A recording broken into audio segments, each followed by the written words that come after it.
Welcome back to another episode of Cobra Kai Kompanion, and I am Peter. Again, for the month of May, I wanted to invite people connected to the Miyagi-verse that are Asian American and Pacific Islanders for AAPI Heritage Month. So I've been excited to speak to this gentleman for some time. So welcome to the show, Marc Canonizado. How you doing, sir? Hey, how are you, Peter? Pleasure, Hey, brother. It's thank an you, thank you. Yeah, honor to I'm. be on the show. Thank you so much for having me on. Hey, the honor Glad is to be mine, man. After doing the research that I've been doing on you, man, I'm a fan. us. I fell into a rabbit hole of your work, All and right. I haven't been this excited about like watching material of like somebody of your stature, like you remind me of like an Ernie Reyes Jr. Yeah, that bro. Yeah, You know what? That is a huge honor to myself because even me as a kid, we're around the same age. Growing yeah, up as a kid, watching Ernie Reyes, that was as a Filipino, that's a huge honor. So for me, that's a great thing. So that's always been my thing. I watched growing up him guys like Ernie Reyes and Phil Severa and guys all sorts of ethnicities growing up, and it's just a pleasure to finally emulate and hopefully get a chance to set my own path to be yeah. on that same route.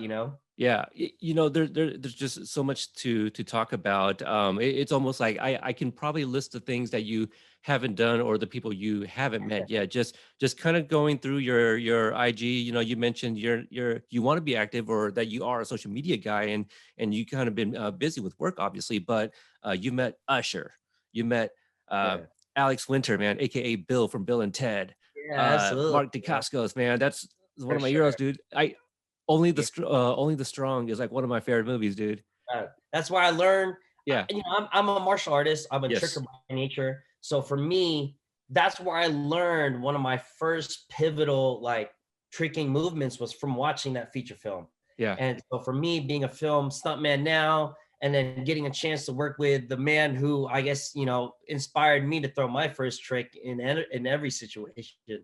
So for having me grow up and evolve from that point to now being in the industry, it's kind of a nostalgic, amazing thing for me to really experience. So it's definitely been a fun ride, and coming full circle, seeing those guys on the big screen, and then being able to kind of be amongst those honors and those OGs of guys that are in film.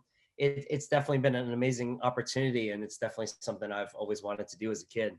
Yeah. Like there's stuff about you out there if you really look for it. But it was kind of hard, man, because like, I referenced Ernie Reyes Jr. Yeah, Yeah. I was surprised to find out all the competitions you've been a part of, years of it. So like when did you get into martial arts? Because I can imagine it was at a really young age. Yeah, it was definitely at a very young age. I started martial arts when I was 6 years old. I grew up just like any other kid in my generation, I guess, like I'm sure like you, seeing martial arts on TV or somewhere that was influential at some extent to entertainment. And I saw it on TV, and I saw a lot of that martial art training as well. And my father did a lot of training at home. So for me as a kid growing up, watching my dad train, it kind of just naturally evolved to this interest in myself and something I kind of wanted to get into. And it's funny, actually, for the first long while, my dad was hesitant to put me in martial arts. And I was actually a really hyper kid, Mhm. super just off the walls, just everywhere. And, it was hard for me to contain my energy. And he was a little hesitant putting me in martial arts, but then eventually he turned to martial arts to kind of guide that energy into a more productive direction, as I Mhm. guess you could say. And yeah, I mean, the rest from that on, since age 6 on, has kind of been history. I naturally kind of gravitated towards it. And I mean, ultimately, my idea was, wow, I could learn martial arts where I could take all this energy and kick and punch and technically fight and spar and not get in trouble and kind of just be my own self. And it was fun to kind of emulate Jackie Chan and a lot of the people of Power Rangers at the time, Ninja Yeah. Turtles, and all those great things that we obviously look at now as amazing things that are influential in martial arts. So it was cool to kind of have that moment in my life where martial arts was all I was really dedicated to as a kid, and just like any other kid has soccer or gymnastics or gym or basketball or football. For me, it was just basically martial arts, and I loved blocking punches and just getting into that kind of mode, it just was attractive to me. And from then on, I grew on to acrobatics, things like flipping and incorporating martial arts, but kind of being acrobatic and incorporating how we can evolve capoeira and gymnastics and even b-boying. That was very big influence into martial arts tricking. And so just kind of tumbling into that world was just like, imagine where I'd be now if I didn't start martial arts when I was 6. So it's kind of a crazy thing to think of, that's kind of my desire. And then as through the years went on as an adult and even as a teenager into the tricking world and all the tournaments I went into, it was amazing to see that through just that simple interest, everything evolved for my career, basically, as a Right. stuntman. As you can imagine, like a lot of the people we've spoken with have very different stories than that of yours. So, we have spoken to some of the like the OG actors who Yeah, actually have martial arts absolutely. background.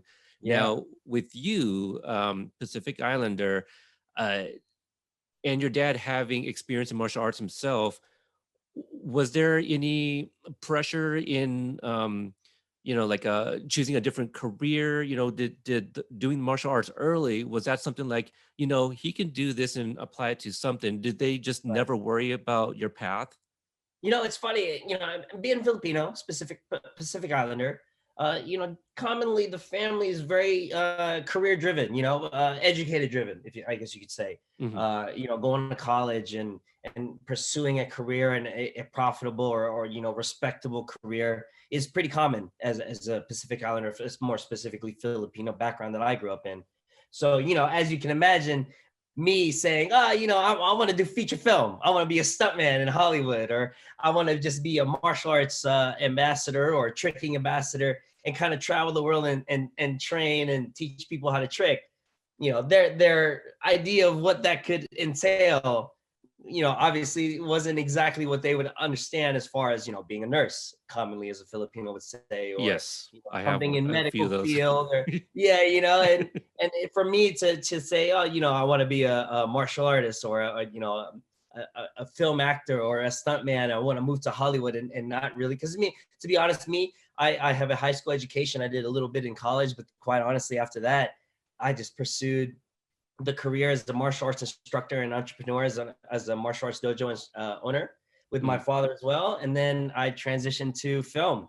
So a lot of it for me was just a lot of different directions. So for me, I kind of uncommonly went the route that I guess even my family, or more commonly other families of Filipino ethnicity, would kind of understand and be more guiding towards. So for me, it was definitely a different industry. I think they understand now, and they definitely understand that, as long as you're dedicated to something and you're pursuing it in the fact that you want to try and be the best at what you can do, and you're always pushing the limits of your creativity and your own goals, then it all works out really well, and it's all worth it as well. So yeah. thankfully for me, ever since leaving then to come here and pursue Hollywood, it is thankfully worked out. And I've met guys like Hito and Janelle and been able to work on shows as amazing as Cobra Kai. I mean, Cobra Kai for me has definitely been one of the most pivotal shows that I've been a chance to be a part of. And, it's an amazing show that is nostalgic, but as well as it touches base in, no matter whether you're a martial artist, whether you're a regular individual, it grabs you in a certain way that people relate to. And it's cool to see now, just like when we were growing up, how Karate Kid was a huge ordeal when it first came out. It's awesome to see now, as the show comes out, people gravitating to the same thing of the show that kind of pulled everybody into when I was a kid. So Hmm. it's really fun to see everything kind of come full circle. And obviously seeing Ralph and Billy and obviously, everybody on the show. UG, season Yeah, three. it's so crazy. Like the list goes on and on of the throwbacks and the awesome cameos and Yeah. just the writing of in general of the show. It's just an amazing experience. So to be a part of it and to see it all from the inside was just an honor to be a part of. And to, knowing that martial arts gave me that, for Yeah. me, that is, as a Pacific Islander, of course, that is definitely something that has made me feel honorable as a martial arts practitioner, as well as an Asian and a Pacific Islander. It's definitely something that's really been a memorable part of my career, regardless of what other things that I have on my resume. Yeah. So You mentioned come here to Hollywood. So where did you come from? Were you yeah, so the show is filmed in Atlanta. I'm sure right? you know. So and I've started my career as a stuntman and as an actor and everything in Hollywood on TV and film and TV in Hollywood. So I moved from Orlando, Florida, where I'm from, born and Mm-hmm. raised, basically. Uh, Moved from Orlando, Florida, moved to LA, stayed here for a good amount of time, probably about 8 years, 9 years, and then moved to Atlanta because the industry, due to everything kind of in California with the tax incentive in film and how everything kind of worked out, it just made more sense that Atlanta had a better incentive and the film industry kind of shifted and migrated that way. And to be honest with you, it hasn't really felt the occasion to leave yet because it just makes more sense on paper for the film industry to film in Atlanta. It just saves so much money, Mm-hmm. and it's worth being there as production companies, renting out spaces. So Atlanta's been where I've been lately. I started on Avengers, Infinity War, and Endgame, and then Cobra Kai, and I mean, there's just so many productions that are going on in Atlanta. So it's amazing how much you can be a part of just by being a part of, being in Atlanta. But there's a production here in LA that I'm currently in now. It's actually with Ryan Gosling and Chris Evans and an Indian actor named Danush, who's pretty big in Bollywood as well, and it's a big the Russo brothers as well, who are part of the Avengers Mm-hmm. and the Marvel series. They They did are participating. the Captain America also, the Winter Yes, Soldier, yes, Captain America Winter Soldier. absolutely. So Yeah. some really reputable directors as well as some really amazing stunt coordinators and such. James Young, second unit director. Dan Hernandez is the stunt coordinator. So there's amazing action going on in this film as well in LA. So it's cool. I thankfully get to work in LA and Atlanta. Obviously in Atlanta, I get to thankfully work with Hiro Koda and Janelle Kerfman, who are, to be honest with you, those two have been the start of my career as a stuntman before really anything really was on my resume. Those guys, especially Hiro, he definitely, I will always respect that man. He has always known my capability and has always pushed me to the limits as a stuntman, as a martial artist as well, and as a performer in everything I do. So from how I learned as a performer to a man off camera and everything in between. I mean, he's between the two of them, they've taught me almost everything I know. So thankfully, their knowledge has translated well into everything else I've done, and I've had the opportunities to work with other amazing coordinators as well. That's awesome. A few things there that you mentioned. You mentioned you're from Orlando, so that's what I was trying to find, and that makes sense too because a lot of the videos I saw in the title of the videos would say like Gator or something, right? So like Yeah. Florida Gators. So that Yep. makes Yep. sense. Now, Yep. did you ever have a talk with Jacob about like you used to rock the mohawk yourself? Oh yeah, man. It's funny. I had a few brief moments with him here and there where I told him like, he's got his mohawk, and I Right. literally used to. I'm sure you saw. I I literally saw used it. to have a mohawk just like that, and it was funny because I showed him a photo and he laughed and everything like that. But it's funny because that was a moment in that was kind of my thing as a competitor. I didn't necessarily have many things that were kind of my niche or kind of my calling card, but there was always something going on with my hair as a Mm-hmm. performer that you just always knew was kind of just a way of. You had the designs on the side Yeah, too. I've seen exactly, that. Yeah. exactly. That's right. Yep. I figured that was a thing because like every few videos you had a different hairstyle. So Absolutely. You're like, well, I mean, that they stood move like out. the same guy, but I don't know if that's the same guy. It looks kind of different. I was curious because I was like, is it like there Right. can't be more than one. Um, but you mentioned Hito and Janelle. I almost forgot about this, but you may not remember, but you and I actually briefly met Oh uh, wow. Okay. at the set. Sure. Hayden was Okay. giving me and my co-host Brianna a tour, and we were Okay. wrapping up. And at that time, I had already interviewed Hito and Janelle.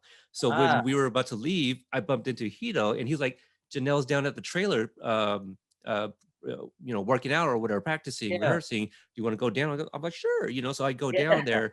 You were sparring with Ken, Oh, okay. and then we were That's right. introduced. And then I got a picture holding the hats, the CK Ah, stunt okay. hat, Yes. or yeah. That's right. So I got I a remember that. Let's see if I can pull it up while I'm doing this, and maybe that'll remind you. But when me and my co-host left, we're like, so the one guy doubles for Ralph, the other guy doubles for Kreese. Do you think they fight in season 3? so, Yeah, so we kind of walked in on that. there We had you to go. Yeah, we had look to at be quiet that. about that. That's awesome. Yeah. When we met, I go, we got to talk to that guy someday. So Yeah. Well, you so know here we what? are. You guys walked in on a good fight because to be honest with you, that was one of my favorite pieces that we've done in the third season was Okay. that last fight with Kreese and Ralph and Billy and Yeah. everybody in that dojo. That was to me definitely as a story point an amazing like episode. Yes, that's right. Yeah.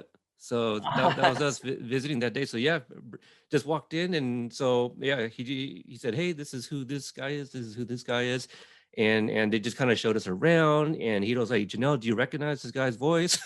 Because at that That's time it was just over the phone. that's So awesome. um, Very now now you, dude, again, you've done so much, man, and you may not have even touched up on like b-boying, so you danced too, like Step Up Revolution, you were also in that. yeah. Yeah, Now, thank you.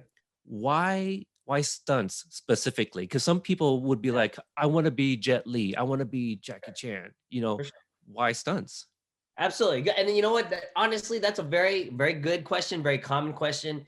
And I mean, it's always subject to people's preference. For me personally, I enjoy the side that stunts has to entail. Meaning, for me right now, I love being a performer. I don't really care for people to know who it is that performs a stunt. I don't really care for people to really know that it was me specifically. I just love being a part of a sequence, a part of a fight, a part of a gag, a part of a situation in a scene in a film or TV where people are just blown. And and it just to me, I love being a part of sequences and fights where you see the action and you're like, oh my God, that was amazing. Mm, And whether you want to know who did the fight or you just respectfully enjoy the action, to me, that's all I care to be. And for me, stunts was that great route where you can be an amazing performer, and as well through that same route, if acting at some point in your career is a route you want to go, through stunts, you can actually reach some amazing stunt acting roles, fighting some memorable people like Donnie Yen and Tony Jaa and a lot of those great film actors as well, and the action actors like Scott Adkins as well. mm. Those are also roles that you can get into inevitably through stunts. So for me, I think seeing stunts as a route was kind of a great doorway that would open up a lot of other doorways for me just going through that route. And for me, as respectfully in film, seeing action and seeing what these these action stuntmen have done before me, as well as in my generation, and as well as in the future, it's amazing to see how these guys push the envelope and the amount of crazy things that these guys do as a performer for film. And growing up, as you saw in my competitive circuit, performer life is that's kind of been my forte. So for me, it kind of just translates too perfectly into film for me to kind of pass it by. And I love being a performer. That's kind of the route I want to go right now. I love kind of choreographing as well. But if I really had to put a thing on it, I'd say performing is kind of my thing. I love emulating, trying to mimic Ralph, being, evolving and changing my style of martial arts to become like Ralph. And, which can be challenging because, obviously me and Ralph, we're different ages. We're different levels of martial arts. Ralph is definitely reputable in his martial arts as well. But, obviously there's a point where we have to reach a middle point in our activity, as him as an actor and his physical movements, as well as me as a stuntman and my physical movements. So that part of performing for me is the art that I enjoy, aside from when I used to compete in martial arts. And that's something I think I want to do for a long while as a midst of other things and stunts. And I think as I do that more often, I'm just going to translate into a lot of my coordinating down the road as I get older and the body can't hold up and Yeah. hit the ground gets a little harder to do. And, some of the flips take a little more of a warm up time, which, is a thing. I'm not respectively too young. I'm young enough. I'm not going to say I'm too old, but I'm at that age where you got to start kind of calculating, what Mm-hmm. your game plan is in this industry. And, I kind of come to terms with that. I understand where that is. And I understand that comes for anybody, inevitably, no matter where you are in this industry. And, that's why I think I also pursue the performing side of it while I can. I don't Mm-hmm. know how much longer I can. So while I physically, I mean, you see me now, I got a splint on my hand. So there's Mm-hmm. always some kind of thing. So while I can perform as I can, I want to try and get it out as I can and put some amazing work. And then down the road, as I become a coordinator or second unit director or fight coordinator, I have a good line of work and experience that people can understand and build a good respect for what I would have to bring to the table in a film or production. Yeah, you remind me of like a martial arts Jabberwocky. Yeah, It ain't about awesome. who this is. Respectable, man. I It's the love those guys. performance. Yeah, Absolutely. yeah, Yeah, I mean, they're an amazing group of again, Pacific Islanders, Asians, just ethnic group of people that do some amazing things with their artwork, yeah, and for them it's dance. For me, it's like you said, I'm glad that I emulate that kind of vibe. But for me, I'd like to think in my performance and my fights, that's the kind of vibe you'd like to see, and you'll see in my movements, all right, well, that looks like something Mark would do. And for me, that's the goal. And yeah. I'm happy with that at the end of the day. If that's all people know is certain things I've done in my filming career as part of sequences or movements I've done, then I can live with that. And I'm happy with Yeah. that. On the topic of ABDC, you apparently know a member of one of my favorite groups from that show is Steven from Quest Crew. Yeah, man, Yeah, Tarada. yeah, yeah. Tarada is just like me. He's been in the sport karate world and the tricking world as an OG for the longest time. Tarada has brought a lot of great influence to the tricking community and a lot of influential moves and styles and techniques.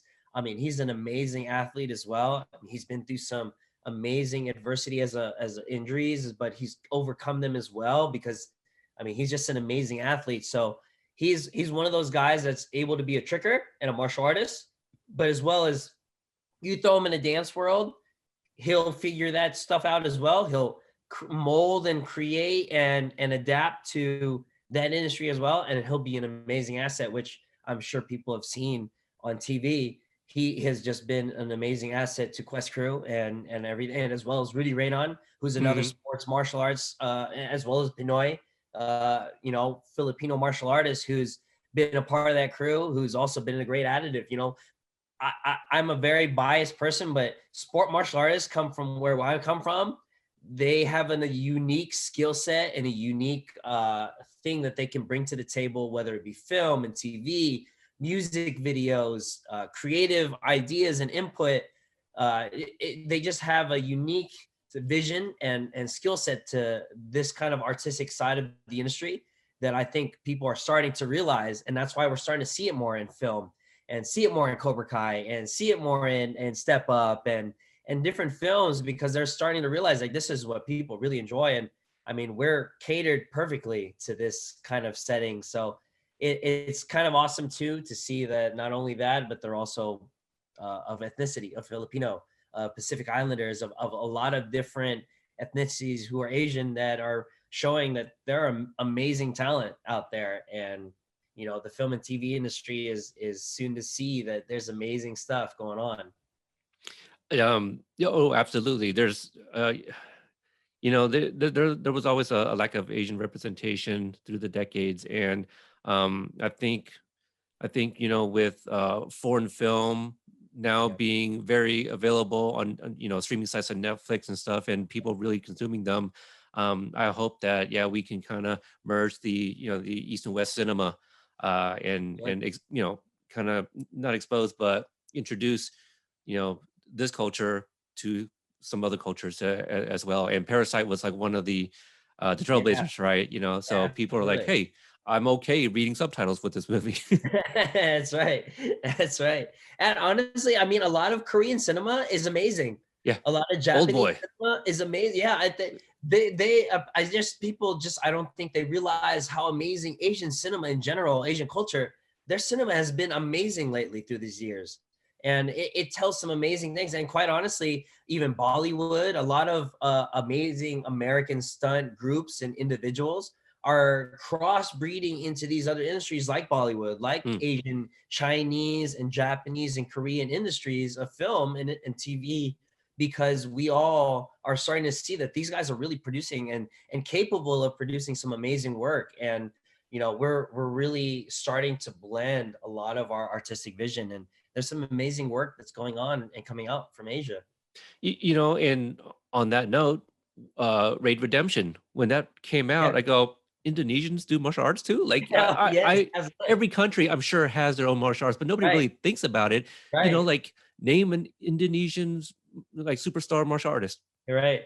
You know what I mean? Like Yeah, unless you're guys like me, or you would have really no idea, but you would probably at least know the movie that they would be in. yeah, yeah. Because it is true. It is true. A lot of those kinds of films have made some really big impacts where people have really drawn some attention to that kind of filming. And they're starting to see there's some low budget, low resource kind of countries that are making some amazing films of what they have.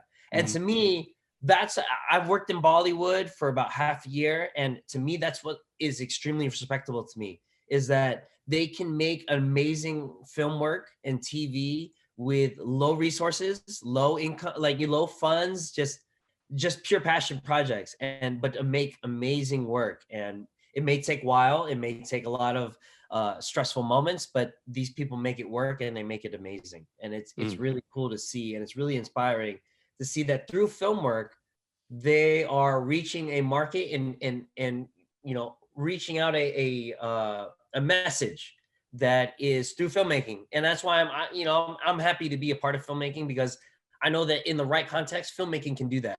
Mhm. Yeah.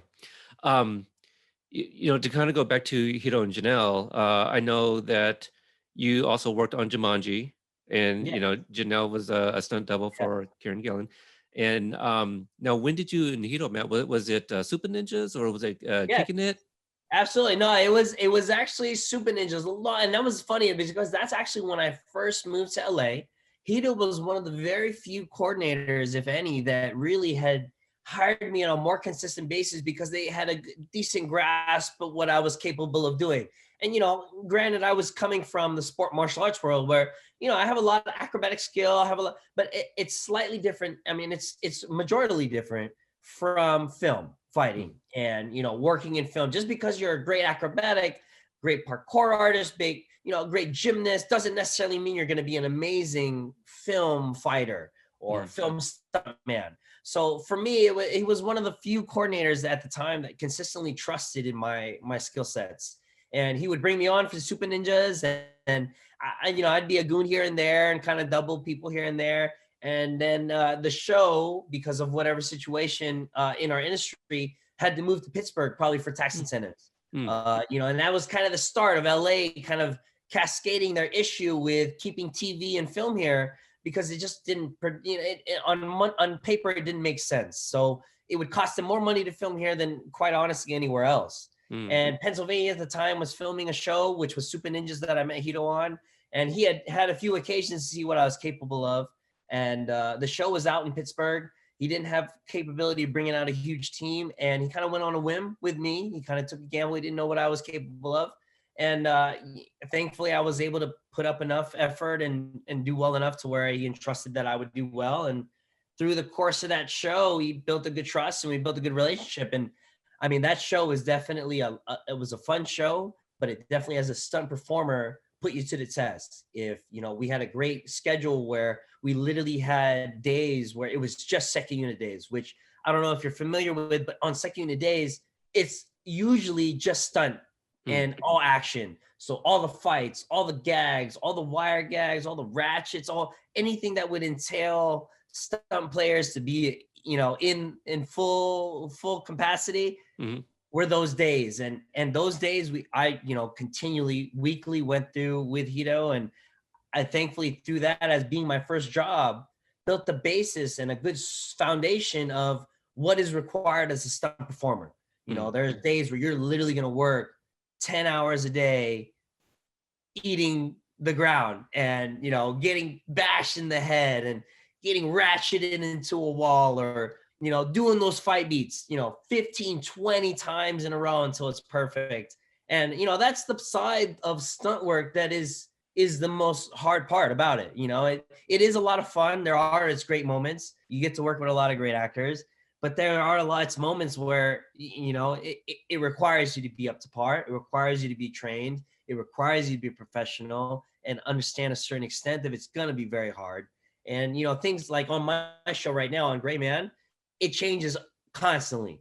If you're not constantly mentally prepared for that fight that you memorized yesterday, it could be completely gone. And on the day, it'd be completely changed, and to learn and adapt and be able to do it on camera, then you're not ready for this industry. And that's just kind of how it is. And, it's thankfully I learned a lot of how to deal with those things through Hito, through Janelle, and kind of being amongst that kind of presence of that kind of coordinator or mentors to kind of teach me what it takes to really work on $1 million movies like Avengers and Black Panther and Ant-Man and all the Marvel things that go on, how to be able to present and be present in those sets when a lot's at stake. It is a lot of fun and games, but at the end of the day, we get hired and expected to do what we do at the drop of a hat, and unfortunately sometimes those bring circumstances where our safety can be compromised. And those are the things that the shows are great and they show a lot of fun, but that is also the side of it that is on the back end. That's also, like me and Ken, for example. Me and Ken had to go through real tempered glass going through that last episode of the series on season 3. And, it turned out great. It looked amazing. But on the day, me and Ken, we literally had pieces of glass coming out of our hands. And I was finding pieces in me days, if not weeks later, and Ken had to go through and land on his hand, but that's what we do. And we love doing it, but it's just, there is that side of it that comes with it that we also kind of respect and we kind of, take into account. And thankfully, when you go under the run and the guidance of someone like Hito and Janelle, that you are in good hands. Yeah. Because a lot of times you have to rely on yourself. And in situations like that, although it is glass and it's annoying, but things happen. And in situations like that, having someone that you can trust like Hito and Janelle, it's good knowing that you're prepared and your team is prepared.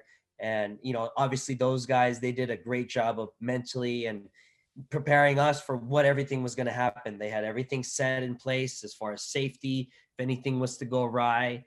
And, they definitely took a good care of us. And that's all you can really hope for as a stuntman, as a stunt performer. And, going through the good and the bad, being with Hito, I've always been 100% confident that he's always going to look out for my best interests, as well as with Janelle. And even aside from his stuntmen and his stunt women, that team is always looking out for their actors and their actresses as well. And that's why it's always been just a great show to work on, because we know we can do amazing things and have, a good time, not worrying about whether everybody's going to walk away from it or not. Did Hito bring you on to do Ozark? Yes. So Hito has also done a few things with Ozark. He'll bring me in and I'll be a goon, or I'll help him kind of help idea and brainstorm with some sequences. Between myself, John, Hito, and Ken, like a lot of us have kind of, and Janelle as well, a lot of us have communicatively always just been brainstorming for a lot of the shows.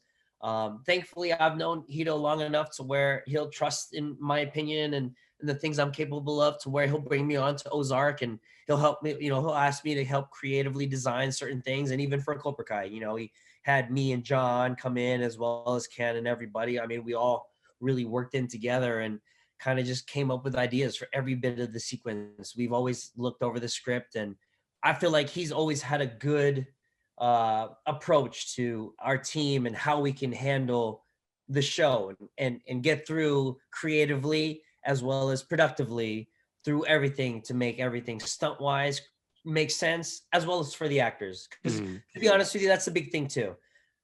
as a stunt performer, we think a certain way, but it also relatively like really relates to the actors as well.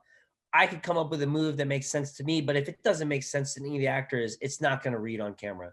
Right. So Hito has an amazing uh, way of translating that somehow. You know, he's able to work with stunt people as well as the actors and make them feel badass and make them feel like they are that person of Cobra Kai. They are that person of Miyagi-Do. And he just has a good way of making people feel their character, which is a huge thing. He's definitely been that kind of individual to really understand and help me understand. It's not necessarily the moves, it's the story points that you're showing with your moves Mm. and how you stick to the script. So he's been a lot of influential things in my career. So it's been great to be able to work with him on a show like Super Ninjas, which was, you know, a Nickelodeon show. And then years down the road through many different things. I mean, even the Usher music video with the Samsung commercial, that was through Hito as well. I mean, Oh, it's just been so many things in my career that I can understand that, you know, Hito's just had so many amazing visions towards, and I've been thankful to even just be a part of, you know, and through True Blood and everything that he's had go on in his career. It's just amazing that, I mean, this is just the tip of the iceberg. He's yeah. got so much probably in the works that it's going to be amazing to see what he's got going on. I bet. And just to clarify, when you were saying John, you mean who plays Rickenberger, right? Not John Yeah, Hurwitz. Okay. yeah, man. Yeah, Okay. that's my boy. Me and John, you know, is an amazing stuntman, amazing, you know, talented athlete, amazing b-boy. Is just an amazing stuntman. I, Ken, Janelle, and Hito. We would commonly in season 3 just spend days brainstorming on everything and just having that dynamic of mentality from different people and different styles community come together for this show was just, I mean, it was only a matter of time before we came up with some amazing stuff. And thankfully in season 3, we, you know, when we all came together, we came up with some really awesome stuff. And I'm sure people are really excited to see what, you know, was going on in the show. And, you know, working with the actors, I think they got that same vibe from our crew as a collective, what we could bring to the table. I think they were confident as well in what we would give them and what we would present to them as their characters. And I think through that it showed in the show as well. Hmm. And you know, that's a big thing. You know, we could do as much as we want as the stunt side, but we have to relate to the emotional side of the show. And that's the beauty of this show, is the show is just as emotional as the nostalgic show that we, you know, the Karate Kid we all remember. Hmm. And that's the thing. And so for it to translate still to this day with a new cast, a new, you know, a new storyline, it's awesome to see. And then, you know, it's a good formula, and it's hard to break that. Yeah.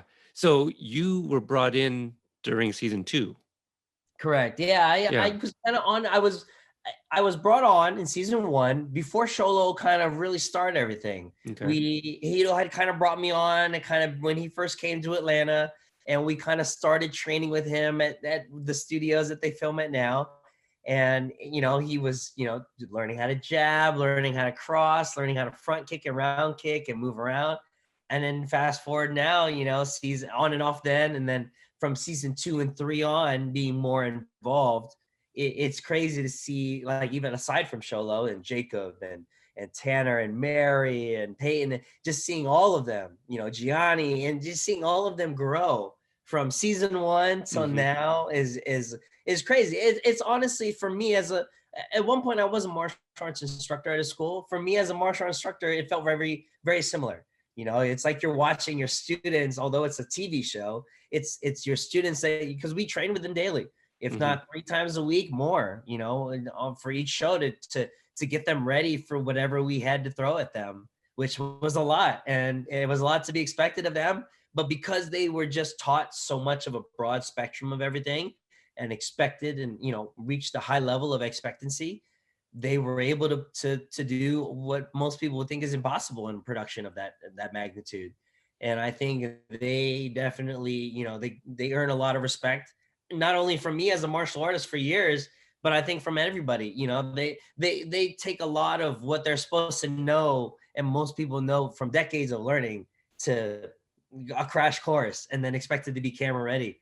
Yeah. So they definitely put up with a lot, and quite honestly, they're extremely talented for being able to take the bullet points and roll with it and make it Yeah. work, man.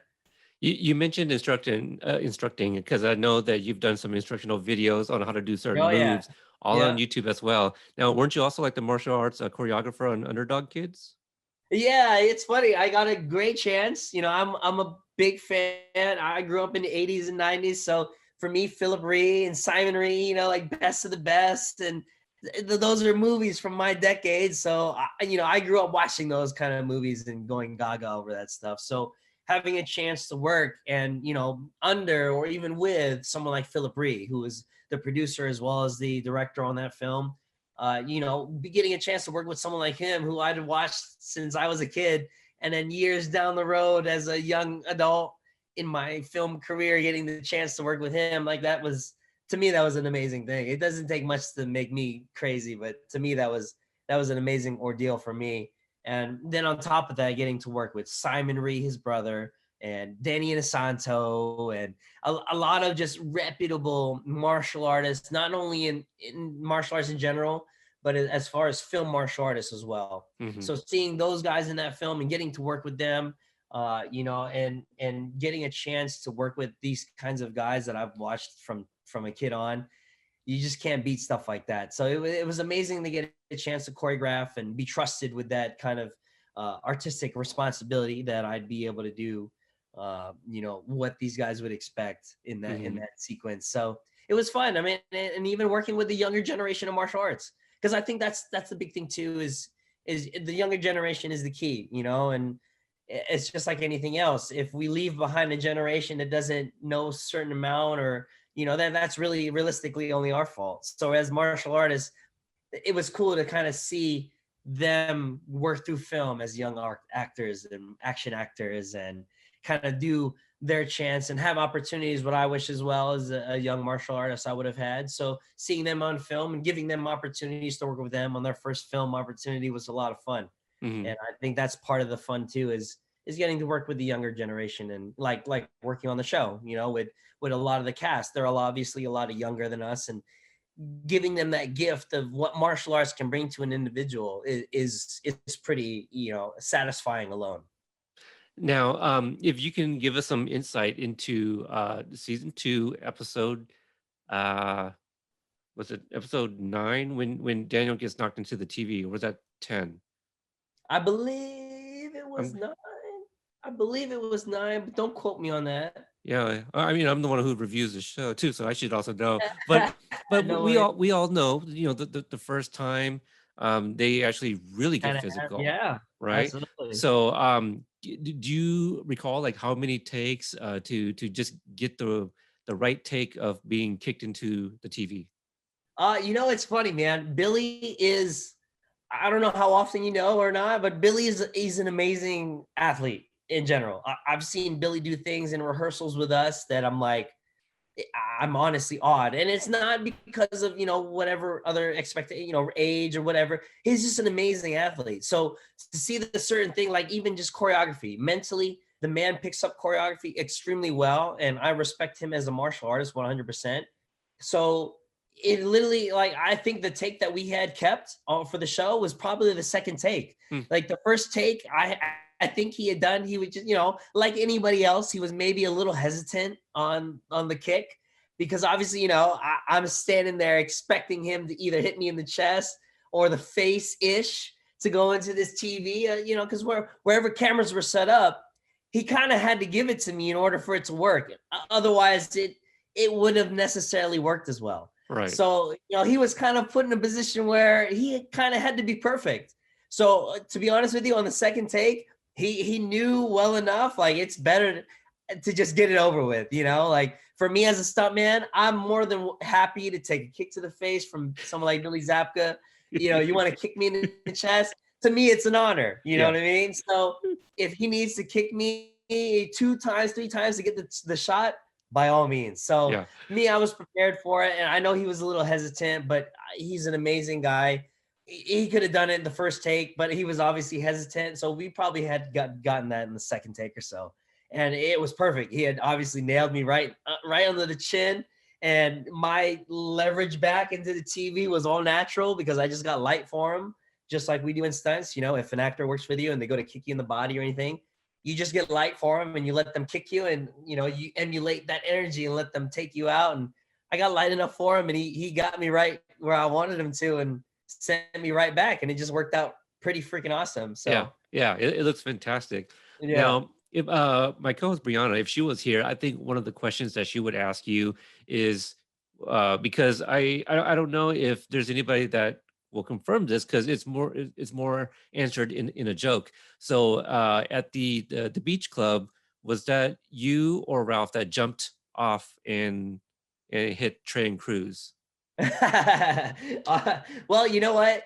It could have been Ralph. He could probably totally do that all by himself, but they had me doing that on the day. Okay, Yeah, I mean, you know, honestly, it's Ralph is definitely, he's an amazing individual as well. You know, he unfortunately in season 3 had so many injuries, you know, from some things that he had going on that we had to work around. But he was such a trooper and he was an amazing athlete that he was able to work around it and do things with his choreography that would have normally caused him pain, but he was able to adapt amazingly to his movements. And, you know, things like that. I mean, it's pretty taxing, you know, because quite honestly, as an individual, you know, maybe he would have been able to do the first 2, 3 takes, but, you know, sometimes with camera, sometimes with circumstances out of our hands, there may be more than one occasion where we'd have to do a take.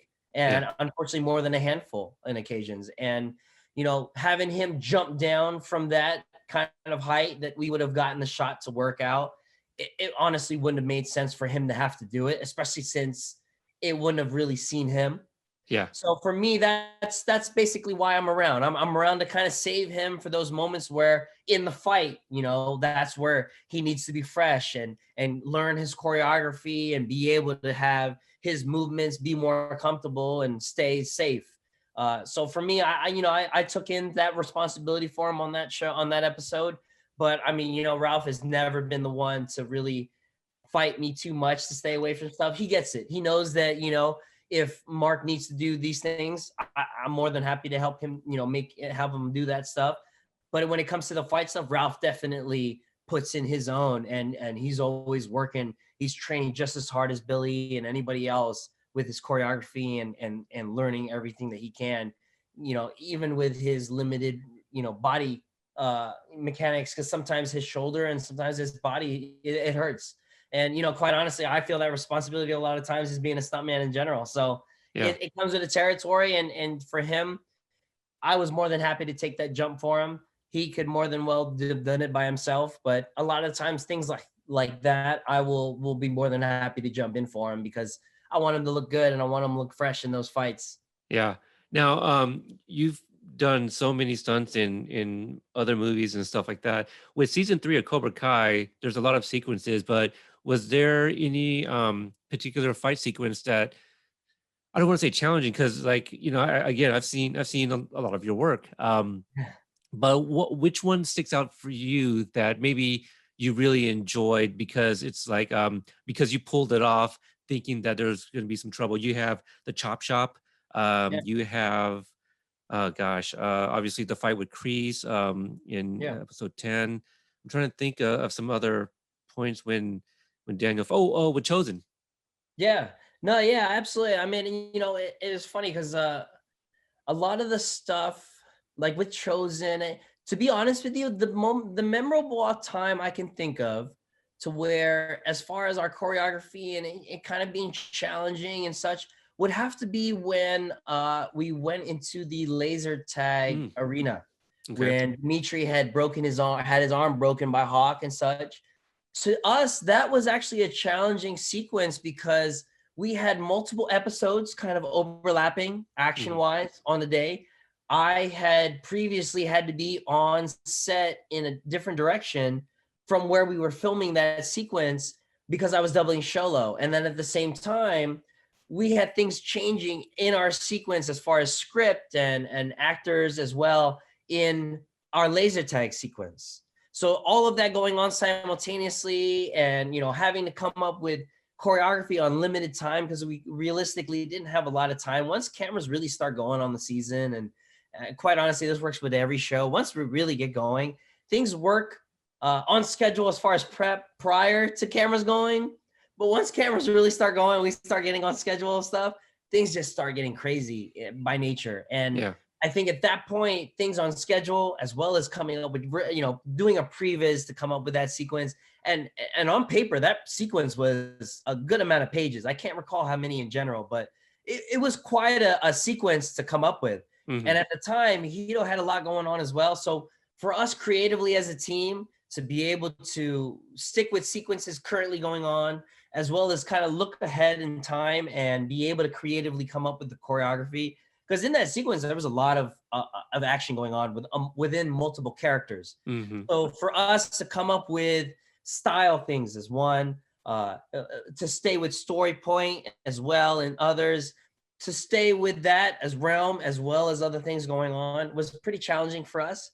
But I think as a team, we were such a strong foundation that we made it work really well. And I think, there were some things we made on the fly that we just really made work. And it's gratifying to know that you can prepare for certain things and it works out, but to know that you have the capability of having wrenches thrown in your direction, and that you could still work around it and make something still pretty awesome work out.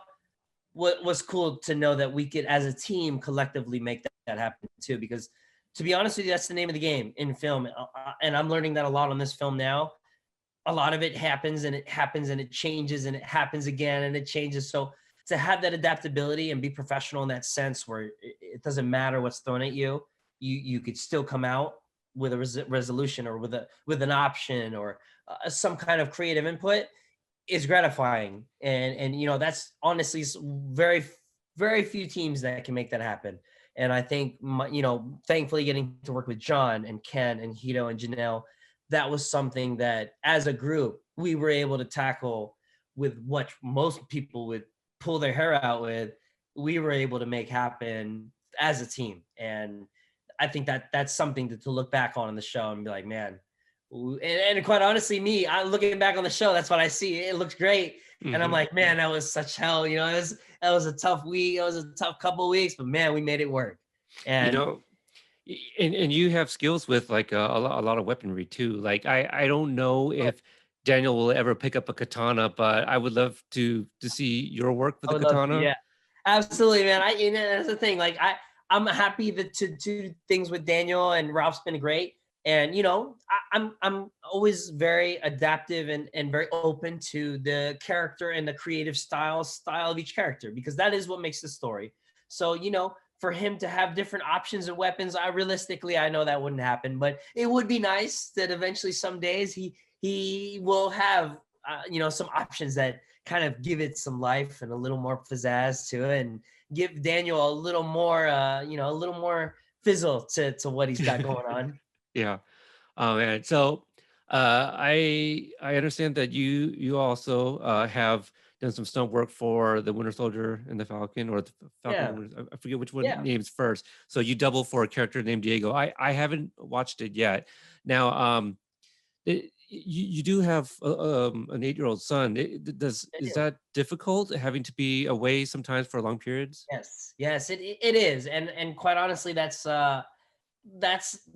one of the hardest parts about being in my line of work, is that film is, it can commonly be unknown. I could be signed up for this job for 2 months, and then next thing you know, due to production things, it makes it 2 years. And Mm, unfortunately, that's just the way it works. And by all means, I have every right to take and choose what I'd like to do. Uh, it is difficult in the sense of where it comes to choosing. All right, do I want to stay home and be a little more at home in Atlanta and stay working on productions, or do I want to pursue things of that Hollywood stuntman nature, as far as in your career? And it can get tough to juggle the two. And I'd like to think that I do a good balance. Thankfully, most of my career I've actually gotten to work with him exactly near me, if mm, not within the same state. So most of my career, thankfully, everything I've worked on has been relatively in town, I guess you could say. It actually honestly hasn't been till lately, since everything's kind of been out of town, which is funny because, you know, obviously we're in a pandemic now Hmm. and you would think it'd be quite the opposite. But for some reason, I work a lot more out of town lately. And that kind of comes with the territory because a lot of films, they, you know, obviously the higher budget, the more locations, the more is expected of the film. And that kind of comes with the territory. And, you know, I thankfully things like FaceTime and Zoom are a thing where, you know, it's not just a phone call or something Hmm. kind of prehistoric, I guess, like I Yeah. would have grown up with. Right. But you know, it does get hard because, you know, obviously I'd love to be with him as much as I can, but again, you know, you're chasing a stuntman's career and you're chasing a career in a sense. So you kind of have to juggle and navigate with that as much as you can. And sometimes you make mistakes and sometimes you weigh one more than the other. But I would like to think that I tend to do better, pretty well with doing the both. And, you know, I try to have him come out. If I can't have an occasion where I visit him because I'm in LA, I'll find an occasion where I'll have him come out and stay with me and find a way to make it work for us for a week or so. But it is a challenge. Yeah. And I'm not the only one that goes through it. Right. Stuntmen in general, you know, I mean, quite honestly, the film industry, unfortunately, it is a hard industry to be a part of if you have a family. It unfortunately, if you want to do well, you got to be away, and obviously that's tough. And I know you know what that's like. So Yeah. Yeah, because I also had served in the military, so there were times there you I went go. away as well. So I know exactly what you mean. Yeah. But I would imagine for him, it's got to be pretty damn cool to have dad be in like these Marvel movies and TV shows. You know what's funny is that it's quite the opposite because his mother is also in film and TV. She's also a stunt woman. Okay. And I think just because she does it and I do it and he's just around it so often, he could care less. Okay. Like it's funny, the episode where Xolo gets his shoelace lit on fire, his leg starts to get, I had brought actually, funny enough, my son to set that day. And I said, hey, you know, daddy's gonna get his leg kind of lit on That fire. was You your know, leg. Okay. it's gonna be kind of a whole thing, you know, you want to kind of see it. And he had no desire, no interest. It just I know eventually as he gets older, it could be just where he is in his life, but I'm sure as he gets older, he'll naturally kind of gravitate to it because it is an interesting line of work that we're both in. And it's definitely something that I think he'll naturally gravitate to without having to force him. So he'll definitely come to too. But yeah, I mean, even as far as martial arts, I've shown him videos of me. I've tried to show him weapons and such. He's kind of interested, but he's into other things as well. So Sure. for Sure. me, I mean, as long as he's into a sport, like right now he's into soccer and parkour. Yeah.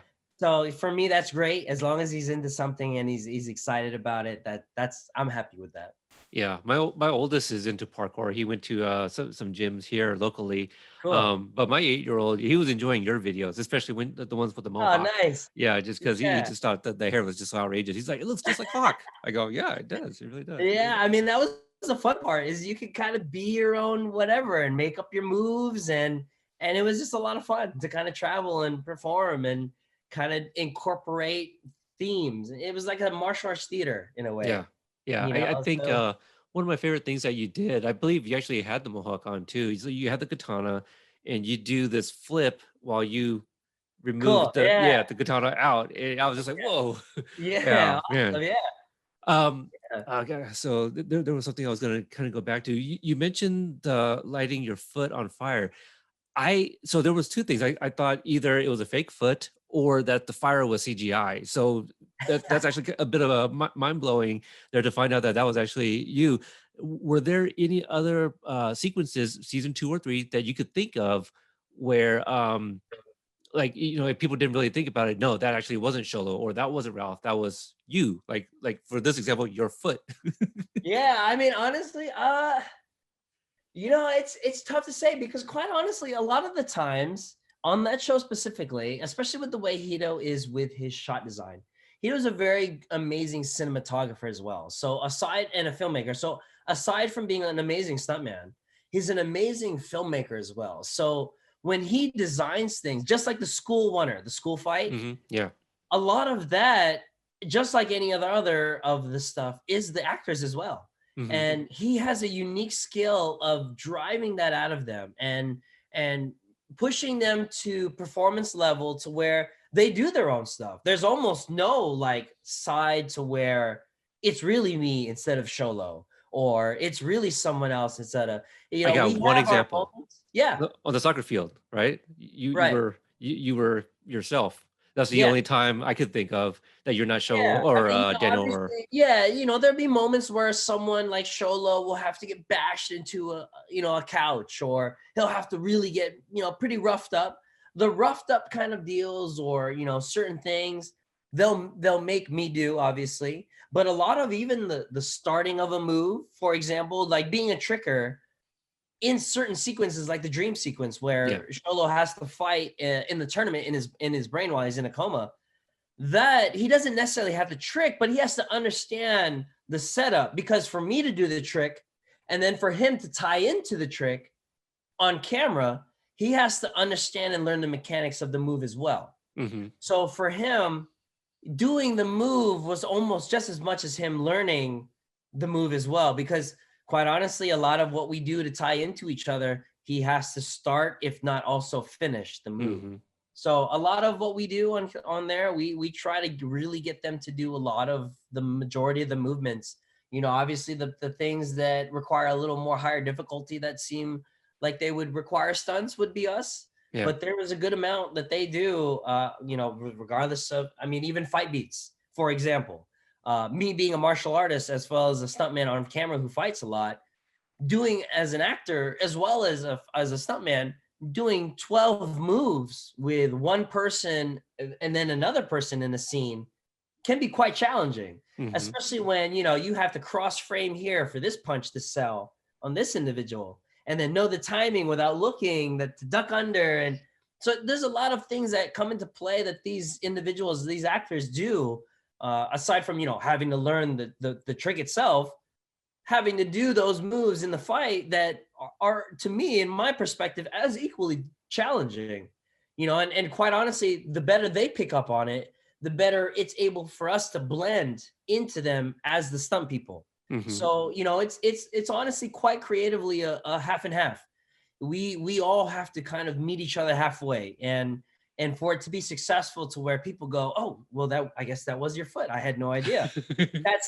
That's kind of where our relationship has to be, and for us, that's how we know we're doing a good job. And Yeah. honestly, I'm not saying I'm perfect at it. I definitely have my moments, and I'm sure people have their moments on the show where they know, like, oh, that looks like Mark or whatnot. But realistically, you got to understand, a lot goes into these episodes, and guys like Ralph and Billy and the kids, they get pulled into dialogue and those acting scenes where they're emotionally had to deliver certain things as well, Hmm. and then to be able to transition to a physical a scene where now you got to emulate emotions over physicality, to be able to switch that kind of thing is not easy. It's not something that someone can always do. It's a challenge. And I think on this show, everybody does a really good job of making that switch as a Yeah. team. They really do. And speaking with a lot of the kids, they all are always wanting to do their own stunts as Absolutely. well. Jacob talks Yes. about, I wanted to get kicked into the trophy Yes. case, like, Yes. but he was underage at that time, and For sure. I think Yes. he had to Because get it's true. sent. Going into glass, it's fun. It looks great. But, there is always high risk. Yeah. Obviously, with a glass setup like that, shards are everywhere and things like that. I mean, it's safe, but there are situations where you go into glass and you're almost guaranteed to get cut up, and that's what they always tell us. That, as some people, that's what we always expect. If we go through glass, we can always expect at least a handful of cuts going through. Yeah. And that's not, I know Jacob wants to do it and it's fun, and I'm sure he's more than capable of doing it, but we just wouldn't want to put him through that kind of agony and that Right. kind of comfortability, and it just wouldn't be worth it. And it would look great, but he's the face, you know what I mean? Right. And of course, all these actors, and a lot of them on the show, they are more than capable, if not more than willing, to do all their own stuff. And that's the other part that makes our job fun as well, is because they're as into it as us. Because there's a lot of productions you'll run into after a while that I've been in this industry where higher budget production films, You have actors that are amazing, you know, people I would consider amazing action actors. And then you find out working with them that they would give a crap less about doing the action sequences, and they just let the stunt guys do all the things, and they just come in whenever they want. Right. And you know, to me, I understand that, but there's also a part of involvement in your role that I think comes with the territory, especially if you're doing an action-driven TV show or film. You know, this is kind of the lifestyle or the essence of a character you're kind of driven into. Is if your character requires a lot of action, I feel like you should be inclined to be action heavy in Mhm. your off time, you know, and Like Tom Cruise. absolutely, you know, Yeah. and it, obviously through his work, it shows, and that's I think what sometimes gets lost in translation for some people. But thankfully, we don't have that problem on our show. On Mm, this show, like we actually have to fight them to not do what they want to do. yeah. Now, we get ready to wrap up, there's just a few other projects I kind of want to bring up for anybody that might be interested in checking it out. You did a commercial promoting Tom Clancy's Ghost Yeah, Recon, I believe it absolutely. was. Yeah, it was Yeah, a could you video talk about game. that experience? I Oh man, imagine Wheezy yeah. wasn't on set, was he? No, no. You know, I was hoping so because quite honestly, it could be the case. But then again, with someone as high class as him, you could understand how it'd probably just be a studio time. He Right. just drives right up in his Bentley and you know jumps out and does his couple lines and then dips out. But no, I mean that to date, that was also another amazing opportunity I've had a chance to do. I've always been a big video game person in general, so to get a chance to do an amazing commercial with a video game was great. And then again, to work with a team, the coordinator on that was Dave Leach, as well as Greg Rementer. And I got to work with some amazing stunt people as well. So for me, it's always fun to work with people in my industry who do amazing work and definitely are trailblazers in my line of work, and to see their work ethic and to just be a part of their magic and to help them create something, it to me like that's priceless. And that's why working with guys like Hito and Janelle and everybody else that I've thankfully had the opportunity to work with has been an amazing thing for me, is because you know I these people, they do things for myself and for generations to come. And like Hito is a Japanese American as well. And for me, you know, on the note of what we're proud of in our heritage, like that's in film commonly that's not a notable ethnicity, I guess you could say, in our line of work. And here he is being, you know, nominated for Emmys, and that's just like out of one of his shows of many that he's in charge of. And you know, he's doing things that's putting Orientals and Asians on the map. So for me, I think that kind of stuff, being a part of that's all I care to do. And it's really awesome that I got a chance to be a part of that commercial, because it really was amazing people who were working on that. And Dave Leach, who's also a stuntman at some point in his life, has now become an amazing, I mean, he's been for a long time, but now trailblazing and is an amazing director. And obviously, I don't know if you've watched, but the movie Nobody, he's also the director of that movie as well. Isn't there another Liam Neeson movie? It's the individual, I can't remember his actor name, which I feel terrible about, but it's the actor who plays Saul Bob in Breaking Odenkirk. Bad. Bob Yes. Odenkirk. I heard that's funny. I heard it's Yes, taken, but with some and comedy you in know, it. it's an amazing film, and it, you know, obviously it comes from an individual that most people would have no idea would gravitate to an action side of film. But I Yeah. mean, he put in work. He obviously had an amazing team with Dave Leach and Kirk Jenkins and you know, Greg Rementer, again, the same individual who had done the Tom Clancy commercial with me. He was also the coordinator, if not second unit director, as well on that movie. And you know, these individuals, they're putting out some amazing work, and a lot of these guys thankfully have come from martial arts or from some kind of martial art open circuit background, just like myself. So it's great. You know, it's really fun to be in the industry right now, because a lot of us martial artists are kind of paving the way, and we're showing people now that we're not just physical actors. We're actually really reputable filmmakers. We're actually really useful in other sides of film other than I punch you, you punch me. You go Right. boom, I go boom. I mean, Yeah. I only just found out that there's I mean, I always obviously had an idea that there was more to just being a stunt person, but my last interview with Hiro and Janelle, that I found out there's a thing called a stunt performer.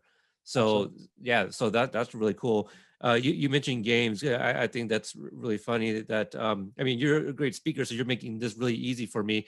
But I'm watching your videos. Like, man, this is like a Filipino Eddie Gordo. Um, but Yeah. another thing you did, and I'm really interested in checking it out, I couldn't find r- really like a link or a clip or anything like that, but it appears that you played Ryu in some sort of Street Fighter Oh yeah. So project. yeah, that was actually when I was in LA. LA is a great place to be for our industry because obviously a lot of the backbone, a lot of the industry is rooted here. So Hmm. meeting a lot of up and coming producers, directors, a lot of people that are putting out some amazing work and kind of beginning their starts out here come by the thousands out here. So getting linked up with certain directors, I had an opportunity to do a passion project for one of them. And, it was a short film that actually it's funny because I originally was working on a production. And I couldn't have time to do it. But they were willing to pause production and filming to have me come out and do it. And I was super grateful for that. And and it seemed like they had a good crew. I don't know if you know this martial artist as well. I'm sure you may have seen him on Google, if not a UFC fighter as well as Sage Northcutt. He was playing Ken in the Hmm. series as well. He is, at the time growing up, when he was a kid, I actually had met him and trained with him Hmm. as a young kid when he was a young kid in our NASCAR circuit, which is the circuit that I competed in. Hmm. As he grew up, he became, an amazing martial artist. And I mean, he's always been talented, but he amazingly went into the UFC and vice versa. And then before then, we had done this short film. So it was a lot of great martial artists in this production. So it was something I wanted to be a part of. This team was really helpful and very supportive of helping me become a part of this production. And for me, that's all I want to be a part of. I could give a care less about whether it's going to reach 1 million views or whatnot, but if the people a part of who are a part of the production are passionate about it, they want to make good work, they take it seriously, and they obviously want to make something that's really good quality, then I'm all about it. And that was for me, that was what it was about. And this production was amazing. I mean, they on a low budget was able to make this sizzler in 2 days in LA, and Wow. and yeah, it was amazing. And these guys were able to do more. They unfortunately weren't able to make the whole episode and the whole show just because naturally things like this, they unfortunately cost money. Hmm. And having good quality as far as the CGI, having the manpower and the crew to film these kinds of episodes, it takes a lot of time and money. And unfortunately sometimes these things run into speed bumps. I mean, for all we know, it could happen down the road that maybe somebody invests in this production that would be able to help it move forward. Because realistically, even thinking about Cobra Kai, it was something that wasn't even supposed to be approached by Netflix in general. It was something that was put on a platform that people are not accustomed to subscribing and Hmm. paying for anyways, and it was able to thrive and reach really good views and really get reviews. So for me to be a part of stuff like that, that's what I think of. I think of, as long as the material's good, the things are great, it doesn't matter about the backing, that will come with time. And for me, that was reminiscent of something like Cobra Kai to me. If I could be a part of something that could be amazing with great people, then why not? Yeah. I mean, I could talk to you forever because again, you've done so much Yeah, work. absolutely, man. So we'll end with this. For anyone that is interested in getting into your line of work, what advice and tips could you give them? Yeah, don't do it. No, I'm just kidding. I've had people say that, like, this is hard No, stuff. you know what? I will say this. Stunts, as a stunt man, it depends on what you want to be. Do you want to be a stunt man? You want to be an action actor? Me, I'm more of a stunt man.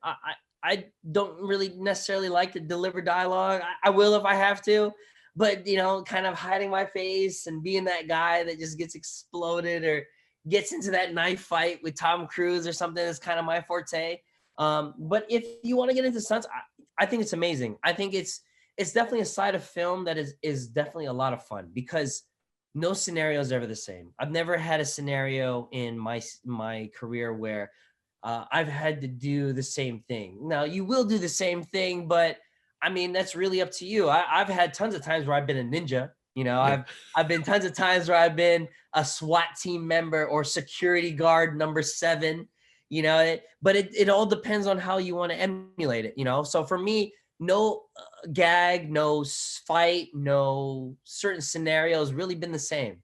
And I kind of like that. I like being able to kind of come into a situation or a script or a show and have to evolve to something. And I think that's a lot of fun. If you enjoy performing, I think that's definitely a route you should look.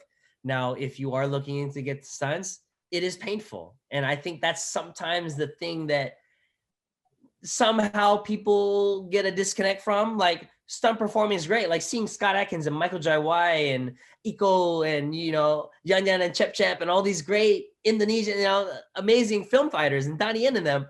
But I guarantee you those guys get beat up just as much as stunt guys, and that's why like I think if you really want to do this, it is a lot of fun, but it also comes with a lot of work, and it does come with a lot of pain and uncomfortable situations. And I think being successful in this industry is a lot of just being humble and knowing when to just continually take information and how to be able to take that, make it your own, but as well as make it flow with everything else. So it's definitely a great industry. I highly recommend it for anybody that wants to be a performer. It's a lot of fun.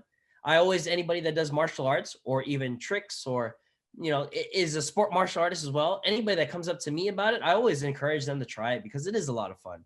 It is an amazing career that I'm grateful that I get to be a part of. But as well as that performance side of it, again, I do try to stress to them that there are moments where it is not as fun, and it does have its moments where it's painful and stressful. So I definitely would encourage people to kind of take that into consideration, but definitely look into it because it is a great opportunity. Yeah, there we go. Now, a lot of the videos I saw on YouTube of yours, a lot of them are close to 10 years, if not past that. Is there Yeah. anywhere else that people can find maybe some more of your work?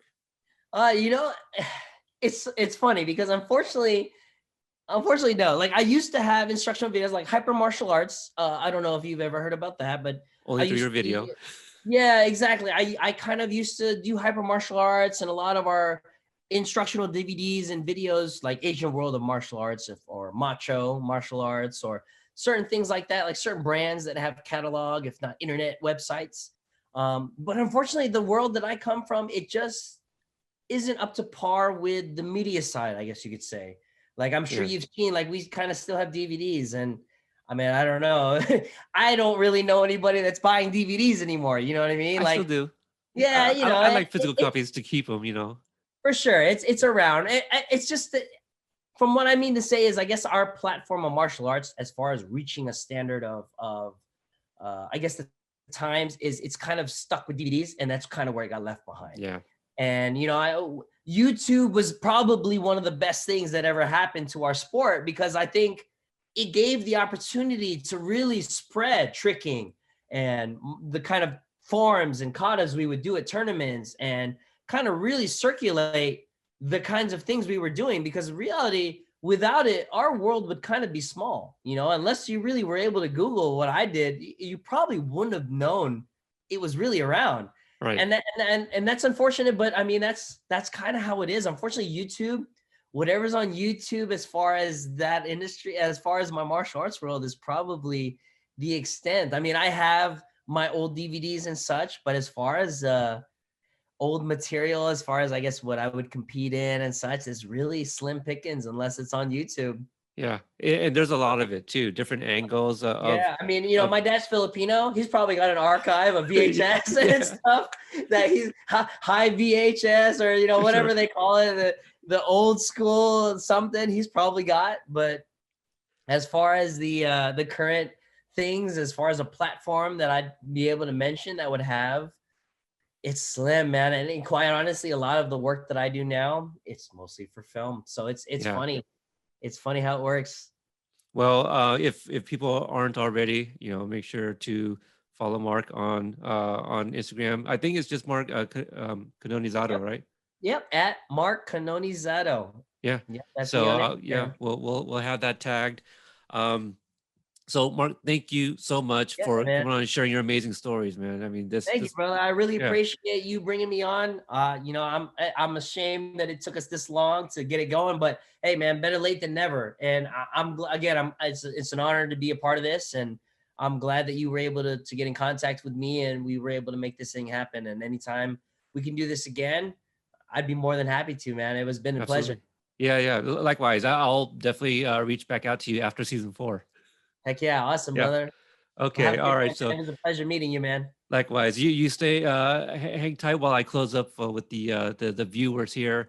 So again, I'll have Mark's contact information on the show notes if you guys want to give him a follow. Again, that's how I was able to kind of see everyone that he's kind of like taking pictures with. Usher, Alex Winter. Again, like these people that I've grown up either listening to their music or watching their movies.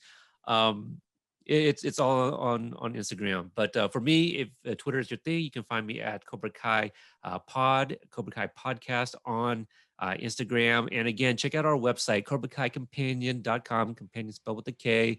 At the time of this recording, there's 75 interviews up there. We keep name dropping Hito and Janelle, their interviews up, Jacob, Xolo, just about the entire cast. It's all there if you guys want to check out for more interviews. So thanks everybody for tuning in, and we will catch you next time.